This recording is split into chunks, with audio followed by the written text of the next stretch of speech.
Hello मेरे प्यारे दोस्तों, कैसे हो आप सभी दोस्तों। आज की वीडियो में हम आपसे बात करेंगे थर्ड सेमेस्टर के हिस्ट्री के बारे में। आपको जैसे मैं बता दूं, जो आपका डिसिप्लिन के जो दो कोर्सेज है, जिसके अंदर आपका हिस्ट्री भी है, इकोनॉमिक्स भी है, पॉलिटिकल भी है, इंग्लिश भी मिलता है अलग टाइप की, हिंदी भी है, मैथ भी है। जिन जिन बच्चों के पास में डिसिप्लिन में पहले हिस्ट्री, पॉलिटिकल और इकोनॉमिक्स था, ये सारे कोर्सेज आपके क्या रहेंगे, सेम रहेंगे। बीए प्रोग्राम वालों बच्चों के बारे में हम बात कर ले हैं, ठीक है। ये वाले क्वेश्चंस आपके सब्जेक्ट्स आपके क्या रहने वाले, सेम रहने वाले। तो इसी चीज को ध्यान में रखते हुए मैं आपके साथ में लेकर आया हूं हिस्ट्री ऑफ इंडिया 1200 से लेके 1700। पहले आपके पास में थी 300 से लेके 1200, लेकिन अब आपकी होगी हिस्ट्री 1200 ईसी पूर्व से लेके 1700 ईसी पूर्व तक, ठीक है। इसके वीडियो के अंदर हम आपके साथ में क्वेश्चन पेपर सॉल्व करवाने वाले हैं, क्वेश्चन पेपर शेयर करवाने वाले हैं, और इसके अंदर हम आपसे बात करेंगे मोस्ट इंपोर्टेंट और रिपीटेड क्वेश्चंस के बारे में। जैसे कि मैंने सेकंड सेमेस्टर में आपके साथ में वीडियो शेयर करी थी और आपने काफी सारा प्यार दिया था और आपके काफी अच्छा एग्जाम गया था उन वीडियोस के थ्रू, ठीक है। जो जो मैंने आपको क्वेश्चन बताए थे, आपने अपनी ईमानदारी से उन क्वेश्चंस को तैयार किया था, तो उस चीज के लिए आप सभी का बहुत बहुत बहुत बड़ा थैंक यू, ठीक है। और अब दोबारा से हम वीडियो शुरू करने वाले हैं क्वेश्चन पेपर की और मोस्ट इंपोर्टेंट क्वेश्चन की, राइट। चलिए दोस्तों, वीडियो को हम शुरू करते हैं बिना किसी देरी के साथ। और अगर आप लोग हमारे चैनल पर नए हो तो प्लीज चैनल को सब्सक्राइब कर देना, वीडियो को लाइक कर देना और वीडियो को हर जगह शेयर कर देना। साथ में हमारा टेलीग्राम चैनल भी ज्वाइन कर लेना, लिंक आपको डिस्क्रिप्शन बॉक्स में मिल जाएगा। तो देखिए दोस्तों, शुरू करते हैं आज की वीडियो बिना किसी देरी के साथ। ये है आपका क्वेश्चन पेपर हिस्ट्री का, यहाँ पर लिखा हुआ है 1206 और 1707।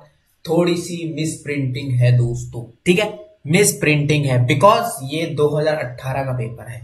2018 के पेपर में मिस प्रिंटिंग हुई थी, या फिर 2018 में 1206 से लेके 1707 था। तो इस चीज को आप क्लियर कर लेना, कोई दिक्कत वाली बात नहीं है। क्वेश्चंस कंटेंट बिल्कुल सेम है आपका, ठीक है। डिसिप्लिन फर्स्ट, सेमेस्टर थर्ड, ठीक है। सब्जेक्ट कोड ये दे रखा आपका यहाँ पर, ठीक है। तो चलिए दोस्तों, सबसे फर्स्ट क्वेश्चन के बारे में बात कर लेते हैं। फर्स्ट क्वेश्चन, सबसे पहले यहाँ पर कुछ इंस्ट्रक्शन है। एनी 5 अटेम्प्ट, 10 क्वेश्चन होंगे, आपको 5 क्वेश्चन अटेम्प्ट करने होंगे। सारे क्वेश्चन आपके इक्वल मार्क्स से होंगे, यानी कितने मार्क्स का पेपर है ये, कितने मार्क्स का पेपर है, कितने मार्क्स का, 75 का। तो 15 मार्क्स का आपका पेपर होगा ये, ठीक है। फर्स्ट क्वेश्चन ये रहा आपकी स्क्रीन पर। क्या बोला है, दिल्ली संतुलन के सुदृढ़ीकरण के लिए इल्तुतमिश और बलबन द्वारा उठाए गए कदमों का वर्णन करें। इल्तुतमिश बहुत ही बड़ा सुल्तान था दिल्ली संतुलन के टाइम पर, जब हमारा दिल्ली में राज चला हुआ था मुगलों का और ईरानियों का। तो उस टाइम की बात की जा रही है दिल्ली संतुलन। मैं आपको बता दूं, जो दिल्ली संतुलन का क्वेश्चन है, जितने भी कंपटीशन एग्जाम के बच्चे होते हैं उनके लिए भी ये क्वेश्चन बहुत ज्यादा इंपॉर्टेंट होता है, और आप सभी के लिए भी ये क्वेश्चन बहुत ज्यादा इंपॉर्टेंट है गाइस। दिल्ली संतुलन का 100% 1 से 2 क्वेश्चन बनकर तैयार होंगे आपके हिस्ट्री के एग्जाम में। ये मेरी आज आप लिख कर ले लो, ठीक है। और बलबन और इल्तुतमिश के ही बीच पूछा जाएगा ज्यादातर, ठीक है। तो इस क्वेश्चन को तैयार करना बहुत ज्यादा जरूरी है गाइज आप लोगों के लिए, राइट। तो बहुत ही ज्यादा most important and repeated question है आपका, most important and repeated question. तो इसको तैयार कर लेना, साथ में इंग्लिश में भी दे रखा है, ठीक है। तो आप लोग टेंशन मत लेना। चलिए सेकंड क्वेश्चन देखा, मैंने बोला था ना दिल्ली संतुलन में 1 से 2 क्वेश्चन बनेंगे और 2 क्वेश्चन ही बनेंगे। क्या बोला नीचे, दिल्ली संतुलन में एकता प्रणाली के क्रमिक विकास का आलोचनात्मक विश्लेषण करें। 100% क्वेश्चन पूछा गया है, 3 बार ये क्वेश्चन पूछा गया है, अलग अलग एग्जाम में, अलग अलग कॉलेजेस में, ठीक है। बहुत ही ज्यादा इंपॉर्टेंट क्वेश्चन है, अगेन आपको तैयार करना है दोनों को दोनों। अब दूसरी बात, मैं आपको स्ट्रेटेजी बता देता हूं। ज्यादातर जो भी सेकंड सेमेस्टर के स्टूडेंट है उनको स्ट्रेटेजी पता होगी मेरी, कैसे याद करना है, कैसे याद करना है, बताओ बताओ बताओ। हाँ, आपको अपना टेन्योर उठाना है, क्वेश्चंस को 1 से 2 बार पढ़ना है, इस तरह से पढ़ना है ताकि आपकी आवाज आपके कानों तक और आपके दिल तक पहुंच सके, और आपका सबकॉन्शियस माइंड आपकी आवाज को कैच कर सके और आप उसको समझा सके आपको खुद को, ठीक है। फिर आपको क्या करना है, टेन्योर को बंद करना है, पेन और पेपर उठाना और लिख के प्रैक्टिस करनी है। और इन क्वेश्चंस की, जो क्वेश्चन मैं आपको बता देता हूं वेरी इंपॉर्टेंट क्वेश्चन। उन क्वेश्चन को आपको कम से कम 5 से 6 बार लिख के प्रैक्टिस करनी है। ठीक है, थर्ड सेमेस्टर वालों के पास में मैं आपको अगर बता दूं तो आपके पास 2 महीने हैं, फिक्स 2 महीने हिस्ट्री, पॉलिटिकल और इकोनॉमिक्स को लेकर। तो अच्छी तरह से तैयारी करके आना। यही 2 सब्जेक्ट ऐसे जो आपको मार्क्स ज्यादा से ज्यादा दिलवाएंगे। ठीक है, चलिए तीसरे क्वेश्चन के ऊपर मूव कर लेते हैं। तीसरा क्वेश्चन क्या बोला है? मोहम्मद बिन तुगलक बहुत ही अच्छा कैरेक्टर है दोस्तों, ये बहुत ही इंपॉर्टेंट कैरेक्टर है। दोबारा बता रहा हूं, बहुत ही इंपॉर्टेंट कैरेक्टर है। क्वेश्चन को तैयार कर लेना, इस वाले क्वेश्चन को भी जरूर। क्या बोला है? मोहम्मद बिन तुगलक के आर्थिक और प्रशासनिक सुधार ने बढ़ती हुई संतुलन को एक दिशा प्रदान की। इसके बारे में चर्चा करें। बहुत ही इंपॉर्टेंट क्वेश्चन है। मोहम्मद बिन तुगलक में जो दिल्ली सल्तनत चल रही थी उसमें एक आर्थिक सुधार और एक मतलब अगर मैं बोलूं तो एक बहुत ही अच्छा ये बादशाह हुआ करता था, जहां तक मुझे पता जितना। तो इसी चीज को ध्यान में रखते हुए, इस कैरेक्टर को ध्यान में रखते हुए दोस्तों, ये क्वेश्चन अपने आप में वेरी इंपॉर्टेंट क्वेश्चन बन जाता है आप लोगों के लिए। ठीक है, तो इस क्वेश्चन को तैयार करना बहुत ज्यादा जरूरी है दोस्तों। ठीक है, चलिए फोर्थ क्वेश्चन के ऊपर मूव कर लेते हैं। देखा, अभी आप देख लो यहाँ पर कि दिल्ली संतुलन में, संतुलन के बारे में 3 क्वेश्चन पूछ लिए गए हैं। तो संतुलन आपके लिए बहुत ही ज्यादा इंपॉर्टेंट टॉपिक बन जाता है अपने आप में। तो दिल्ली संतुलन को पढ़ना बहुत ज्यादा जरूरी है आप लोगों के लिए। ठीक है, यहां पर क्या बोला है, थोड़ा मिस प्रिंटिंग हो रखी है, ओवर प्रिंटिंग हो रखी है, लेकिन फिर भी मैं बता देता हूं। मध्यकालीन युग में भक्ति आंदोलन के उदय का संक्षेप में वर्णन किया है। देखिए दोस्तों, थर्ड सेमेस्टर हो, फिफ्थ सेमेस्टर हो, फोर्थ सेमेस्टर हो, सिक्स सेमेस्टर हो, फर्स्ट और सेकंड हो, ठीक है, जितने भी आपका जो भी आपकी हिस्ट्री है, जिसमें भी आपका आंदोलन वाला क्वेश्चन है, इन क्वेश्चंस को तो आपको किसी भी हालत में नहीं इग्नोर करना है। इन क्वेश्चंस को आपको तैयार करना ही करना है, क्योंकि ये क्वेश्चन बनकर तैयार जरूर होंगे आपके एग्जाम में, ये मेरी गारंटी है। जितने भी आंदोलन वाले क्वेश्चन है, इन क्वेश्चंस को आपको जरूर से जरूर तैयार करना, क्योंकि ये आपके लिए अपने आप में बहुत ज्यादा इंपॉर्टेंट क्वेश्चन बन जाते हैं, बहुत ही ज्यादा इंपॉर्टेंट। ठीक है, 1 से 2 क्वेश्चन 100% पूछा जाएंगे आंदोलन के, तो इनको तो बिल्कुल भी इग्नोर मत करना। ठीक है, तो ये बहुत बड़ा टॉपिक है अपने आप में ही आंदोलन को लेकर, तो इनको तो आपको पढ़ना ही पढ़ना है। ठीक है, तो यानी बहुत ज्यादा इंपॉर्टेंट क्वेश्चन हो गया फोर्थ क्वेश्चन। अगेन अब तक 4 इंपॉर्टेंट क्वेश्चन हो चुके हैं, ज्यादा तक ज्यादा। ठीक है, चलिए फिफ्थ क्वेश्चन के ऊपर मूव कर लेते हैं। क्या बोला है? विजयनगर साम्राज्य में न्यायकार प्रणाली के महत्व का वर्णन करें। 5वां क्वेश्चन भी अपने आप में वेरी इंपॉर्टेंट क्वेश्चन है।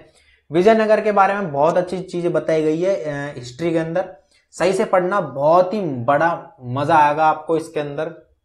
विजयनगर के बारे में, साम्राज्य के बारे में जानकर बहुत ही अच्छी चीजें बताई गई है, काफी बहुत इंपॉर्टेंट चीज है इसके अंदर। तो विजयनगर साम्राज्य में न्यायकर प्रणाली के महत्व का वर्णन करें, बहुत इंपॉर्टेंट क्वेश्चन है।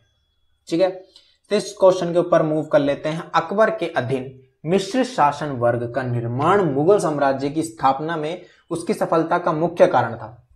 भाई जो अकबर था के साम्राज्य में, जो भाई उसकी जो सफलता हुई थी, मुगल साम्राज्य का बादशाह हुआ करता था, पहली बात तो ये जान लो आप। ठीक है, मुगल साम्राज्य का बादशाह हुआ करता था ये, और इसका शासनकाल आना बहुत ही लंबा चला था। इसका शासनकाल लगभग 30 से 40 साल इसका शासनकाल चला था। तो ये शासनकाल इसका बहुत ही ज्यादा, इसके सफलता में बहुत मतलब ज्यादा महत्वपूर्ण है। तो इसकी क्या बोला गया, उसकी मुख्य विशेषताओं के बारे में आपको वर्णन करना है। मुगल जो साम्राज्य की स्थापना करने के बाद में इसकी जो सफलता हुई थी उसके बारे में आपको वर्णन करना है। बहुत ज्यादा इंपॉर्टेंट क्वेश्चन है गाइस। अकबर के बारे में तो 100% आपसे पूछा जाएगा, समझ पा रहे मेरी बात?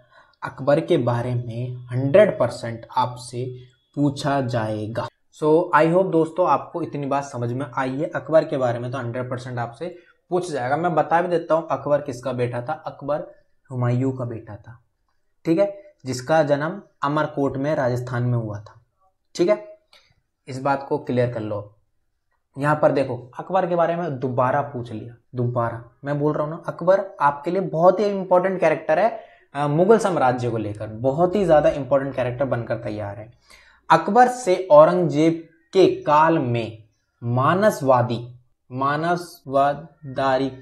व्यवस्था में आए परिवर्तन संक्षिप्त रूपरेखा दीजिए। देखो, जो औरंगजेब था कौन था? मुगल साम्राज्य का वो बादशाह था जिसके मरने के बाद में मुगल साम्राज्य का बहुत ही तेजी से पतन होने लग गया था। ठीक है, तो अकबर से लेकर औरंगजेब के काल में जो मानसवादारी है, व्यवस्था है, उसमें जितने भी परिवर्तन हुए थे उसके बारे में आपको संक्षिप्त में रूपरेखा करनी है। यानी अकबर से लेकर औरंगजेब तक का, मतलब इसके बीच में एक और कौन है, एक और राजा है इनके बीच में। ठीक है, तो इन चीजों को आपको तैयार करना है। अगेन आपका जो 7th क्वेश्चन है बहुत ही अच्छा क्वेश्चन है और बहुत ही इंपॉर्टेंट क्वेश्चन बनकर तैयार हुआ है आप लोगों के लिए। ठीक है, मैं आपको बता देता हूं 2018 का पेपर है ये, रिपीटेड क्वेश्चन भी आए हुए हैं आपके 2020 में और 2021 में। यही क्वेश्चन आपको रिपीटेड देखने को मिल जाएंगे जब आप अपना टेनियर खरीद कर लाओगे। टेनियर कौन सा लेना आपको, सतीश एंड ब्रदर्स का आपको टेनियर लेना है। हिस्ट्री के टेनियर का मेरे पास इंग्लिश वाला है, उसका लिंक कर आपको डिस्क्रिप्शन बॉक्स में मिल जाएगा, आप लोग जाकर बाय कर लेना। ठीक है, चलिए 8वें क्वेश्चन के ऊपर मूव कर लेते हैं। फिर से देखो क्या पूछ लिया, अकबर। मैं बोल रहा हूं दोस्तों, अकबर आपके लिए बहुत ज्यादा इंपॉर्टेंट कैरेक्टर रहेगा 3rd सेमेस्टर वाले स्टूडेंट्स के लिए। ठीक है, बहुत ही, मतलब मैं बताया कि आपको मैंने 30 से 40 साल इसका पीरियड रहा है। ठीक है, तो उसी चीज को ध्यान में रखते हुए इसका काफी सारे क्वेश्चंस आपको बनकर तैयार होंगे। तो अकबर का जो कैरेक्टर है, अकबर से रिलेटेड जितने भी चैप्टर है आपके, उनको तैयार आपको 100% करना है। ठीक है, 8वां क्वेश्चन क्या बोला है, अकबर से शाहजहां के काल में मुगल वास्तुकला के क्रमिक विकास का वर्णन करें।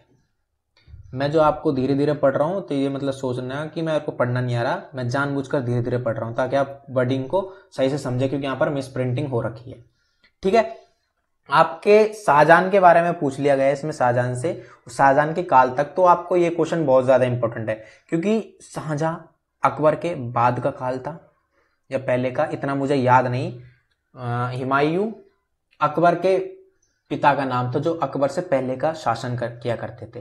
ठीक है, तो शाहजहां शायद बाद का होगा, तो इतना मुझे पता नहीं, इसको ध्यान मत दो। लेकिन यह आपका क्वेश्चन बहुत ही इंपॉर्टेंट क्वेश्चन बनकर तैयार होता है मेरे हिसाब से। शायद जो 2018 का पेपर है ना, वो आपके लिए पूरा ही इंपॉर्टेंट है, आपको सारे ही क्वेश्चन तैयार करने हैं। ठीक है, तो किसी भी क्वेश्चन पे ज्यादा फोकस मत करना, सारे ही क्वेश्चन आपको तैयार करने हैं, सारे के सारे।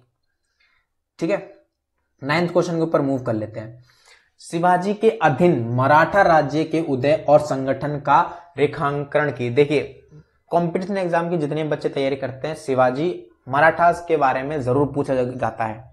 ठीक है, एसएससी यूपीएससी जितने भी एग्जाम होते हैं सरकारी एग्जाम, उनमें भी इस क्वेश्चन के बारे में जरूर पूछा जाता है, मराठास और शिवाजी के बारे में। तो आप लोगों के लिए ये तो सुपर डुपर हिट क्वेश्चन है और सुपर डुपर इंपॉर्टेंट क्वेश्चन है।